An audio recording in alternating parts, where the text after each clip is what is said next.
ഇന്ന് ഞാൻ വന്നിട്ടുള്ളത് ഉണ്ണിയപ്പത്തിൻ്റെ റെസിപ്പി ആയിട്ടാണ് കേട്ടോ. നല്ല സൂപ്പർ സോഫ്റ്റ് ആയിട്ടുള്ള ഉണ്ണിയപ്പമാണ് ഇത്. നമ്മൾ അരി അരച്ചിട്ടൊന്നുമല്ല, ഇൻസ്റ്റൻറ്റ് ഉണ്ണിയപ്പമാണ്. പെട്ടെന്ന് തന്നെ ഉണ്ടാക്കിയെടുക്കുക. അപ്പം നമുക്ക് എങ്ങനെ ഉണ്ടാക്കാൻ നോക്കാം. അതിനായിട്ട് ഇതാ 1 കപ്പ് അരിപ്പൊടിയിലേക്ക് 1 ടേബിൾ സ്പൂൺ അളവ് മൈദ ചേർത്ത് കൊടുത്തിട്ട് ഒന്നങ്ങ് മിക്സ് ചെയ്തെടുത്തിട്ടുണ്ട് കേട്ടോ. ഇനി ഇതിലേക്ക് ഞാൻ ശർക്കര മെൽറ്റ് ചെയ്തത് ചേർത്ത് കൊടുക്കുന്നുണ്ട്.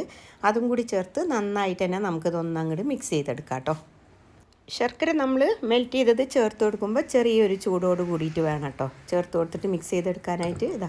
ഇതുപോലെ നല്ല തിക്കായിട്ടാണ് ഞാൻ ചേർത്ത് കൊടുത്തത്. ഇനി ഒരു മിക്സിയുടെ ജാറിൽ ഒരു ചെറുപഴം ഞാനൊന്ന് അടിച്ചെടുത്തിട്ടുണ്ട്. അതിലേക്ക് നമ്മൾ ഈ മിക്സ് ചെയ്ത് വെച്ചിട്ടുള്ള ഉണ്ണിയപ്പത്തിൻ്റെ മാവില്ലേ അതങ്ങ് ചേർത്ത് കൊടുക്കാം കേട്ടോ. കൂടെ തന്നെ ഒരു നുള്ളു ഉപ്പും 1/2 ടീസ്പൂണോളം നല്ല നെയ്യും കൂടി ചേർത്ത് നമുക്ക് നന്നായിട്ടൊന്നും കൂടി അടിച്ചെടുക്കാം.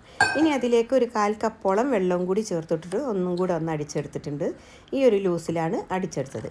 ഇനി അതിലേക്ക് ചെറുതായിട്ട് കനം കുറച്ച് അരിഞ്ഞെടുത്തിട്ടുള്ള തേങ്ങാക്കൊത്തും അതുപോലെ തന്നെ കറുത്ത എള്ളും കൂടി ചേർത്ത് കൊടുക്കുന്നുണ്ട്. കൂടെ തന്നെ ഒരു 1/4 ടീസ്പൂണോളം നമ്മുടെ ചെറിയ ജീരകത്തിൻ്റെ പൊടിയില്ലേ അതും കൂടി ചേർത്ത് കൊടുക്കുന്നുണ്ട്. എല്ലാം കൂടി ഒന്ന് മിക്സ് ചെയ്തെടുക്കാം കേട്ടോ. ഇത്രയേ ഉള്ളൂ, നമ്മുടെ മാവ് റെഡി ആയിട്ടുണ്ട്. ഇത് നമ്മൾ എടുത്ത് വെക്കുകയൊന്നും വേണ്ട, ഉണ്ടാക്കിയ ഉടനെ തന്നെ നമുക്ക് ഉണ്ണിയപ്പം ഉണ്ടാക്കിയെടുക്കാം. അപ്പോൾ ചൂടായിട്ടുള്ള ഉണ്ണിയപ്പച്ചട്ടിയിലേക്ക് ഇതുപോലെ ഒന്നങ്ങ് ഒഴിച്ചു കൊടുക്കുക. നന്നായിട്ട് ചൂടായിട്ട് നമുക്കൊരു മീഡിയം ഫ്ലെയിമിലോട്ട് മാറ്റി കൊടുക്കണം കേട്ടോ.